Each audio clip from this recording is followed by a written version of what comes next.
Good morning, everyone. Morning. Howdy, Chris. It's a daily espresso. Short shots of big ideas. And before our takeaway coffees freeze over and turn into iced coffees in this beautiful, refreshing Melbourne chill. Must be so cold, my nose is red. Yeah. We're going to talk about building your client base before you actually launch your business. Now, this is a question from Randy. Shout out to Randy, our American compadre, who hails from New York but works for Lights in the Attic. Randy, if you're watching, get involved. It was a top question today, and his question was, Chris, what was it? How do you go about building a client base for a future business? So building getting a client base up and running before you actually have a business, is that what you're saying? Yeah, before you open the doors. Bang. So I got one. We're going to give Chris the chance to talk. No, it's Chris, you promise you're not going to be awkward? I know. I no won't awkwardness. Be. No awkwardness. Let's do it. All right. Here's my thoughts on this, and then Nadi can argue the case. I think a big part of it actually comes down to a bit of market research and interviews of the key people or key customers who are going to be future clients before you open the doors.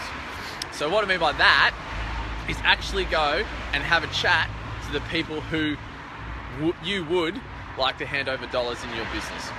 Go and have a chat to them, tell them ask them what their frustrations are in the industry that you're going to open with, what type of service that they would buy within your industry, what they might be prepared to pay, how they might like to actually be marketed to, and actually ask a lot of questions of the key people who would be your future clients before you open your business. That'll give you a general idea of what they're willing to pay, how they would like to be approached, how they'd like to be serviced, etc. And then you can then potentially go back and tap into them once you open and to get started. That's my thoughts. That's awesome. And just to elaborate on that, so that's stemming from people wanting to be consulted. The marketplace wants to be consulted on future services. All right, don't give them what you think that they have to have. All right, ask them what they want. Ask them what they feel they need. Ask them what, sometimes people don't really know what they want, but they do know what the problems are that they have. And if you can uncover that in a consultative process. Now, all the big companies do that. If you look, in Australia, your Woolies, your Coles, their market focus groups, big ad agencies, before they launch products, this is what they do. Now, that's on a product level. We're talking about a customer level. So launching a business, but building your client base first.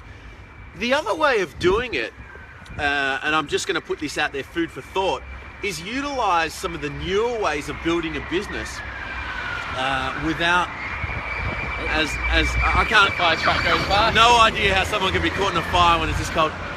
But the other way of doing it is potentially using something like a Kickstarter, a pollinizer, using crowdfunding to test the market instead of investors. So what do most people do? They come up with a great business idea, but they don't have the money to fund it. So they end up going to angel investors, they go to venture capitalists, they, jump on a Dragon's Den or a Shark Tank or whatever, the equivalent, but maybe not as not as public in on TV, and they go in that marketplace and they try and seek funding. And then they open the doors and they say, okay, now let's start. Now the issue with that is you don't have customers yet. Whereas when you move towards a crowdfunding model and you go out there and you actually send it, for people that don't know what crowdfunding is, you're basically pre-selling some kind of service or your product to the marketplace instead of asking for investment funds. So you're launching the business, you're basically making sales before you've opened the doors. And once you hit a specific target that you want to hit, that justifies you opening the doors, you can finally do that and open the doors. So, that's very nice there, Chris. So, just get rid of those guys behind us. There we go. So, there's also market research, Chris mentioned, which is really good, market or focus groups. Instead of doing it on a product level, do it on an actual business level, service level. You identify and find your ideal client. And then that brings us to the next one then as well. So when you open, when you are trying to look for clients, what's your ideal client look like? What is their avatar? What's the demographic? What's the geographic? How much money do they typically spend? Would they buy your product or service?